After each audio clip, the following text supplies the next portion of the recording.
Hello বন্ধুরা, তোমরা সবাই কেমন আছো? আশা করি সবাই ভালো আছো। আশা করি গল্পটি শুনলে হয়ে যাবে। তাহলে চলুন মূল গল্পটি শুরু করি। আমার নাম কণা। আমার স্বামী নিজের বাবার সাথে সবসময় বন্ধুর মতো আচরণ করত। তার উপরে আমার শ্বশুরকে দেখতে খুবই কম বয়স্ক বলে মনে হতো। আমার স্বামী নিজের বাবার সাথে সমস্ত ধরনের কথা শেয়ার করত। আমার স্বামী আমার সমস্ত ছবি আমার শ্বশুরকে দিয়েছিলেন। আমার শ্বশুর খুবই অদ্ভুত টাইপের মানুষ। তিনি আমার সাথে বন্ধু হওয়ার চেষ্টা করতেন। আমি যখনই আমার স্বামীর কাছে শ্বশুরের ব্যাপারে নালিশ করতাম তখন ও আমাকে বকে দিত আর বলতো আমার বাবা খুবই ভালো মানুষ। আর এই ভাবনাটাই আমার স্বামী সবচেয়ে ভুল ছিল। এই ভাবনাটা একদিন আমার শ্বশুর আমার সাথে এমন কিছু করে যার ব্যাপারে শুনলে বন্ধুরা তোমাদের মাথাটা নষ্ট হয়ে যাবে। আমি একটা মিডল ক্লাস ফ্যামিলি মেয়ে। আমাদের ফ্যামিলির সবাই খুব সংস্কারী, তাই আমিও খুব সংস্কারী ছিলাম। আমি কখনো কোনো কারণে বাড়ি থেকে বের হতাম না। সবসময় আমি আমার পিতামাতার সাথে বাড়ি থেকে বাইরে বের হতাম। আমরা 4 বোন আর 2 ভাই ছিলাম। সমস্ত ভাই বোনের মধ্যে আমি বড় ছিলাম, তাই বিয়ের নম্বরও আমার প্রথমে এলো। আমি খুব বেশি সুন্দরী হওয়ার কারণে যেখানে যেতাম সেখানেই কেউ আমাকে দেখলেই পছন্দ করেনি তো। কেননা আমি খুব সিম্পল ভাবে থাকতাম, কখনোই বেশি মেকআপ করতাম না। মেকআপ ছাড়াও আমাকে দেখতে খুব সুন্দর লাগত। লোকজন বলতো, যখন তোমার বিয়ে হবে আর তুমি পুরো মেকআপ করবে, তখন তুমি এক টুকরো চাঁদের থেকে কম লাগবে না। আমি সবসময় স্বাভাবিক ড্রেস পরে থাকতাম। বাড়ির লোকেরা কখনোই আমাদের মেয়েদের খুব বেশি স্বাধীনতা দেয়নি, আর না তো কখনো আমাদের ফ্যাশন ড্রেস পরতে দিত। আমি সবসময় সাধারণভাবে থাকতাম। যদি কখনো কোথাও যেতাম সবসময় নিজের বাবার সাথে যেতাম। কিন্তু বাড়িতে একটা জিনিস খুব ভালো ছিল যে আমার বাবা আমার সমস্ত স্বপ্ন পূরণ করেছিল। আমাদের বলার আগেই সমস্ত জিনিস আমাদের ঘরে এসে যেত। আমি আমার এই ছোট আর সিম্পল লাইফে খুব খুশি ছিলাম। আমি কখনো কোনো ছেলের সাথে প্রেম করিনি, কেননা আমি এই টাইপের মেয়ে না। আমি সব সময় নিজের কাজ নিয়ে থাকতাম। এখন আমার বয়স 20 বছর হয়ে গেছে, আর আমার বাবা মা সিদ্ধান্ত নিলেন যে তাড়াতাড়ি করে আমার বিয়ে দিয়ে দেবেন। আমার বাবা মা আমার জন্য এমন একটা সম্বন্ধ দেখছিলেন যা আমাদের মতো সিম্পল হবে। তার সাথে সাথে আমাদের ফ্যামিলির সাথে মিলে আমার বাবা মায়ের কথা ছিল, ছেলের পড়াশোনা জানার সাথে সাথে দেখতে স্মার্ট হতে হবে। কেননা আমার বাবা মা চাইতেন না যে আমার বিয়ে এমন কোনো ছেলের সাথে হোক যে দেখতে ভালো নয়, তার না তো বেশি পড়াশোনা জানে। কেননা এর আগে আমার জন্য অনেক সম্বন্ধ এসেছিল, কিন্তু আমি পড়াশোনা করছিলাম বলে বাবা মা আমার বিয়ে দেননি। এখন যদি আমার বিয়ে কোনো যেমন তেমন ছেলের সাথে হয়, তাহলে লোকের নানান কথা শুনতে হবে।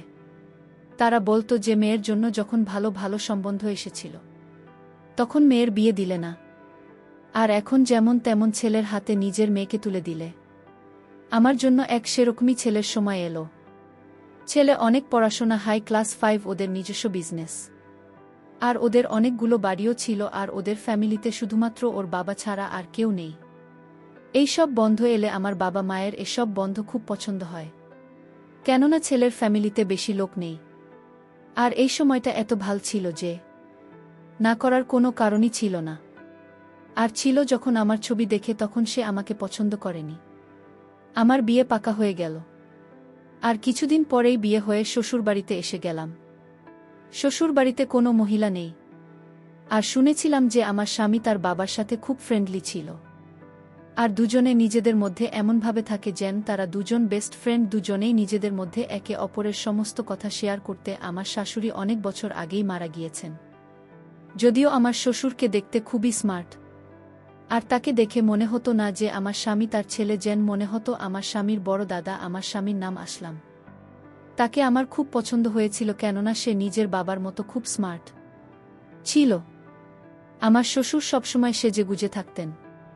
তিনি ছেলের কারণে দ্বিতীয় বিয়ে করেননি, কারণ তিনি মনে করতেন তার দ্বিতীয় স্ত্রী তার ছেলেকে নিজের মায়ের মতো ভালোবাসা দিতে পারবে না। সেই কারণেই তিনি আর বিয়ে করেননি। আমার স্বামীর ব্যবহার খুব ভালো। সে বিদেশে থেকে পড়াশোনা করত। পড়াশোনা শেষ হওয়ার পরে সেখানে শহরে নিজের ব্যবসায় চালায়। যখন বিয়ে হয় আমি শ্বশুরবাড়িতে এলাম, তখন দেখলাম আমার শ্বশুর আমার সাথে খুব ইয়ার্কি ফাজলামি করেন। আমার শ্বশুর কাজের জন্য বেশিরভাগ সময় গ্রামেই থাকতেন। শুনেছি তার একটা বাংলো আছে। তার শ্বশুর সেই বাংলোতেই থাকতেন। এদিকে আমার স্বামী ঢাকা শহরের বাড়িতেই থাকত। যখন আমার শ্বশুরের মন হতো তখন এখানে এসে থাকতেন। আর যখন মন চাইত তখনই ঘর বাংলোতে থাকার জন্য চলে যেতেন। আমার স্বামী আমাকে নিয়ে খুব খুশি ছিল। সে বলতো, আমি জানতাম না যে এত সিম্পল আর সংস্কৃতি বা মেয়ে আমার জীবনে আসবে। সে তো বিশ্বাসই করতে পারত না যে আজকের যুগে এতটা সংস্কারী আর সিম্পল মেয়ে এখনও আছে, কেননা মডার্ন যুগ আর সব মেয়েরাই এই যুগে নিজেকে মডার্ন বানিয়ে রাখতে চায়। কিন্তু আমার স্বামী বলতো, তুমি যত সিম্পল থাকতো সুন্দর লাগে, তোমার সিম্পলই তোমার সৌন্দর্যের পরিচয়। আমার শ্বশুর আমাদের বিয়ে উপলক্ষে ঢাকায় এসেছিলেন। বিয়ের 7 দিন পরেই শ্বশুর আমার স্বামীর হাতে হানিমুনে যাওয়ার জন্য ইউরোপের টিকিট ধরিয়ে দিন। আমার স্বামী শ্বশুরের সারপ্রাইজ পেয়ে খুব খুশি হয়। এরপরে আমরা ফ্রান্সে হানিমুনে চলে এলাম। এখানে যখন আমরা এলাম, আমি আমার শ্বশুরের ফেসবুক পেজ চেক করে দেখলাম তার অনেক ফলোয়ার, যার মধ্যে বেশিরভাগ নিয়ে। তার এত ভালো ভালো ছবি আপনি ছিল যে তাকে দেখে কেউ বলতে পারবে না যে উনি একজন বয়স্ক মানুষ। এত ইন্টারেস্ট থেকে আমি অবাক হয়েছিলাম। এত বয়স হওয়ার পরেও তার হাবভাব 25 বছরের যুবক ছেলেদের মতো। কিন্তু আমি ভাবছি, তিনি যদি এরকমই হন তাহলে বিয়ে করেননি কেন? আমার স্বামী এটাও বলতো যে বাবা মার দেখাশোনা খারাপ করতে চাইতেন না বলে তিনি বিয়ে করেননি। আর সত্যি আমার শ্বশুর নিজের ছেলের খুব খেয়াল রাখতেন। এই কারণেই আমার স্বামী নিজের বাবাকে খুব বেশি ভালোবাসতেন। আমার শ্বশুর নিজের ছেলেকে দুনিয়াতে সমস্ত খুশি দিয়েছিলেন আমার স্বামী। তাকে যা বলতো তিনি সে রকমই করতেন। কিন্তু হানিমুনে থাকার সময় আমি একটা জিনিস লক্ষ্য করেছি যে আমার স্বামী আমার যত ছবি তুলেছেন তার সমস্তই তার বাবাকে শেয়ার করত।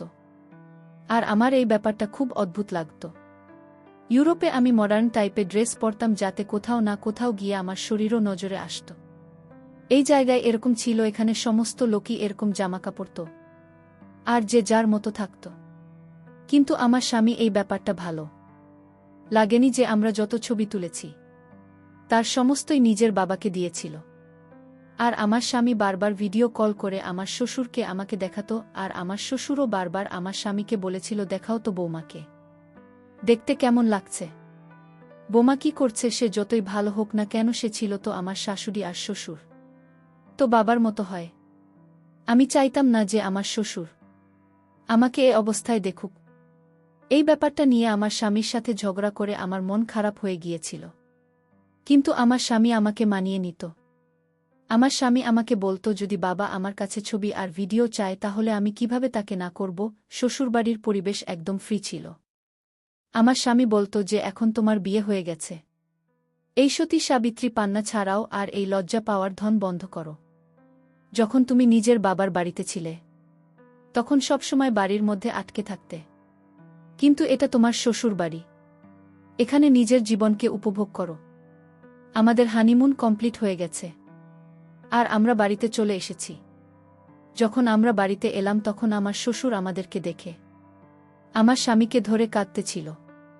এরপরে তিনি আমার দিকে ও গলা মেলার জন্য এগিয়ে আসছিলেন।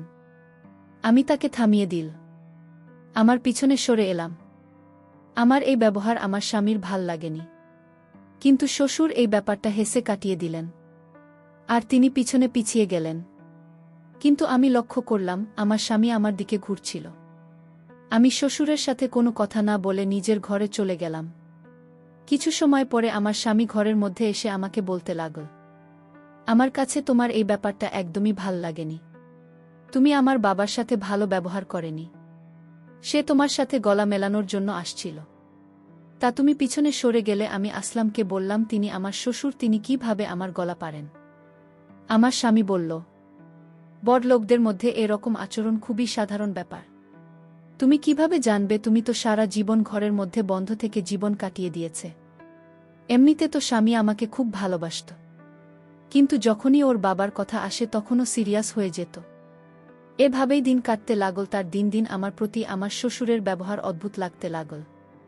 এই অবধি ঠিক ছিল যে আমার স্বামীর সমস্ত কথা নিজের বাবার সাথে শেয়ার করত, কিন্তু অবাক তো আমি তখন হয়েছিলাম যখন জানতে পারলাম আমার স্বামী আমাদের স্বামী স্ত্রীর মধ্যে যা হয় সব কিছু নিজের বাবার সাথে শেয়ার করে। এটা হয়তো আমার স্বামীর জন্য কোনো বড় ব্যাপার ছিল না, কিন্তু আমার মনে এটা অনেক বড় ব্যাপার। আমি তো আমার মার সাথে এসব ব্যাপারে কখনো কোনো কথা বলতে পারব না। কেননা স্বামী স্ত্রীর মধ্যে হওয়া কথা কারো সাথে শেয়ার করা উচিত না। সমস্ত কথা ওর বাবাকে বলে দিত। আর এই ব্যাপারে আমার স্বামী নিজেই আমাকে বলতে থাকত। ও যখন আমাকে বলতো, আমি তোমার এই কথা বাবাকে বলেছি, তার বাবা তোমার কথা শুনে, আমি এই সব কথা খুব রেগে যেতাম। আমার এই ব্যাপারটা একদমই ঠিক বলে মনে হতো না। এখন তো ধীরে ধীরে শ্বশুরের ব্যবহার আমার আরও বেশি অদ্ভুত মনে হতে লাগল। কেননা আমি শুনেছিলাম যে আমার শ্বশুর বেশিরভাগ সময়ে ঘর বাংলোতেই থাকতেন। কিন্তু যেদিন থেকে আমার বিয়ে হয়েছে সেদিন থেকেই তিনি বাড়িতেই থাকতে শুরু করেছেন। তিনি তো এখান থেকে যাওয়ার নাম অবধি করছেন না। আর সবসময় আমার দিকে তাকিয়ে থাকতেন। আমার সাথে খুব খারাপ খারাপ কথা বলতেন, যেটা শোনার সাথে সাথে আমি লজ্জায় পড়ে যেতাম। আমি যখন আমার স্বামীকে নিজের শ্বশুরের ব্যবহারের ব্যাপারে বলতাম, তখন ও বলতো, আমার বাবা মডার্নার বড় লোকদের সাথে চলাফেরা তার অভ্যাস, এরকম হয়ে গেছে। এটা তো তোমার কপাল ভালো যে আমার বাবা ও অন্যান্যদের মতো তোমার উপরে কোনো বিধিনিষেধ করেননি। তুমি এত ভাল শ্বশুর পেয়েছ, তাই তো তোমার এসব সঙ্গী হচ্ছে না। এই সব কারণে আমার মনে হতো আমার স্বামী কখনোই আমার কথা বিশ্বাস করত না, আর সবসময় নিজের বাবার সামনে আমাকে ভুল প্রমাণ করতে থাকত। আমার সঙ্গে বারবার একটাই কথা বলতো, হাই স্ট্যাটাস এর লোকেরা এরকমই হয়, আমি তো মিডিল ক্লাস ফ্যামিলির মেয়ে ছিলাম, তাই আমাদের ব্যবহার তাদের সাথে হয়ে ওঠেনি। আমাদেরও বড় লোকদের সাথে উঠাপসা ছিল, কেননা আমাদের বেশিরভাগ আত্মীয় স্বজনের অনেক বড়লোক। মাঝে মাঝে আমার মনে হতো আমার স্বামী আমার সম্মানের কোনো পরোয়াই নেই তো, কেননা আমি শ্বশুরের খারাপ ব্যবহারের কারণে তার সাথে কথা বলা বন্ধ করে দিয়েছি। আমার স্বামী বলতো, আমার বাবার এই বাড়িতে থাকা অবস্থায় কখনো যেন এরকম মনে না হয় যে তুমি তার সাথে কথা বলছো না। যদি এরকম হয় তাহলে আমার থেকে খারাপ কিছু হবে না। আমি এখানে বিয়ে হয়ে আসার পরে খুব বড় সমস্যায় ফেঁসে গেছি। একদিকে শ্বশুরের ব্যবহার আমার পছন্দ হতো না, আর অন্যদিকে আমার স্বামী আমার কোনো কথাই বুঝতে চাইত না। প্রথম প্রথম আমার স্বামীর ব্যবহার আমার সাথে ভালোই ছিল, কিন্তু যখনই ওর বাবার কথা আসে তখন ও আমাকে খুব অপমান করত। একদিন তো আমরা একটা অনুষ্ঠানে গিয়েছিলাম, আর ওখানে তো আমার শ্বশুর সমস্ত সীমা পার করে দিয়েছিলেন। আমার শ্বশুর নিজের বন্ধুদের সঙ্গে আমার পরিচয় করালো। আমার শ্বশুরের বন্ধুরাও তার মতোই পুরো যুবক দেখতে। আমার শ্বশুর বারবার নিজের বন্ধুদের সাথে আমার পরিচয় করাতো। আমার এসব একদমই পছন্দ হচ্ছিল না।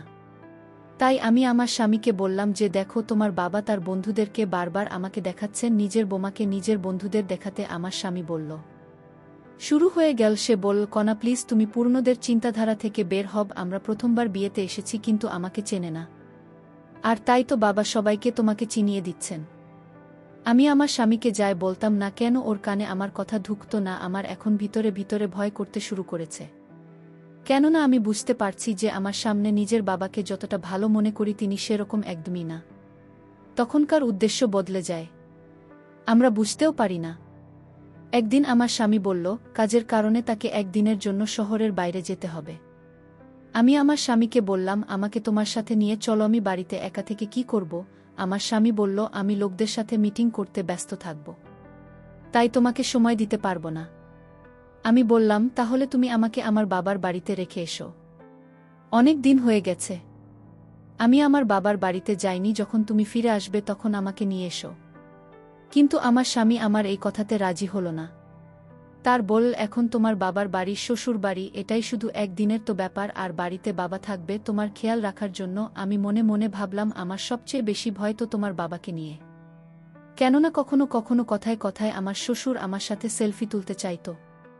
আমি আমার শ্বশুরের উপরে খুব বেশি বিরক্ত ছিলাম। মনে মনে চাইতাম সে যেন তার ঘর বাংলাতে চলে যায়। কিন্তু যখন থেকে আমার বিয়ে হয়েছে তখন থেকেই তিনি ঘর বানাতে যাওয়া ছেড়ে দিয়েছেন। আমার স্বামী মনে করত যে আমার শ্বশুর আমার খেয়াল রাখবে, কিন্তু আমি শ্বশুরকে নিয়ে বেশি ভয় পেতাম। আমার মনে হতো যে আমি তার বৌমা নয়, তার কোনো গার্লফ্রেন্ড যাকে সে বিয়ে করতে চায়। কিন্তু আমি পরিষ্কার শব্দে আমার স্বামীকে বলতে পারছিলাম না, কেননা আমি জানতাম যে আমার স্বামী আমার প্রতি বিরক্ত হয়ে যাবে। আর তাই আমার স্বামীকে এ ব্যাপারে কিছু বললাম না। স্বামী আমাকে রেখে শহরে চলে গেলেন। এইদিকে আমি আর আমার শ্বশুরবাড়িতে। আমার মনে মনে অনেক ভয় হতে শুরু করল। আমি রাতের খাওয়া দাওয়া শেষ করে নিজের রুমে ঘুমাতে গেলাম। আমি রুমের দরজা ভিতর থেকে নল করে ঘুমিয়েছিলাম। রাত যখন একটা বাজে তখন আমার রুমের দরজায় নক করল। আমি বুঝতে পারছিলাম এটা শ্বশুর আব্বাই ছাড়া আর কেউ না। আমি রুমের ভিতর শুয়েছিলাম। আমি যখন শ্বশুরের ডাকে সাড়া দিইনি, তখন শ্বশুর আব্বা জোরে জোরে দরজায় নক করতে থাকে। আমার ভয় সারা শরীর কাঁপতেছিল। আমি দরজায় আওয়াজ পেয়ে আমি বলেছিলাম, কে? শ্বশুর আব্বা বলল, বোমা, আমি তোমার শ্বশুর আব্বা। দরজাটা একটু খোল। দরকার ছিল। আমি আর রুমের দরজা না খুলে পারলাম না। আমি রুমের দরজা খুলে দিলাম। শ্বশুর আব্বা তখন আমার রুমে ঢুকল। আমি বললাম, শ্বশুর আব্বা, এত রাতে আমার রুমে কেন আসলেন? শ্বশুর আব্বা বললেন, কেন, তোমার রুমে আসতে কি আমার মানে আছে? শ্বশুর আব্বা বলল, বোমা, আজ বাড়িতে কেউ নেই। আমি এতদিন যে মনের ভিতর আশা লালন পালন করে যাচ্ছি, আজ তা পূরণ হবে। আমি বললাম, কিসের আশা? আপনি এসব কি বলছেন? আপনি ভুলে গেছেন আমি আপনার বোমা। আপনি নিজের স্থানে থাকুন। আমার স্থানে আসার চেষ্টা করবেন না। তাহলে আপনার ছেলে বাড়িতে আসলে কিন্তু আপনার সমস্যা হবে। শ্বশুর আব্বা একটা হাসি দিয়ে বললেন, তুমি আমার ছেলেকে সত্যি কথাটা বললেও সে বিশ্বাস করবে না। এই কথা বলতে আমি শ্বশুর আব্বাকে একটা জোরে ধাক্কা মেরেছি। শ্বশুর আব্বা দেওয়ালে গিয়ে চাপ খেল। সুরের মাথায় আঘাত লাগে। আর এই সুযোগে আমি বাড়ি থেকে পালিয়ে চলে আসলাম।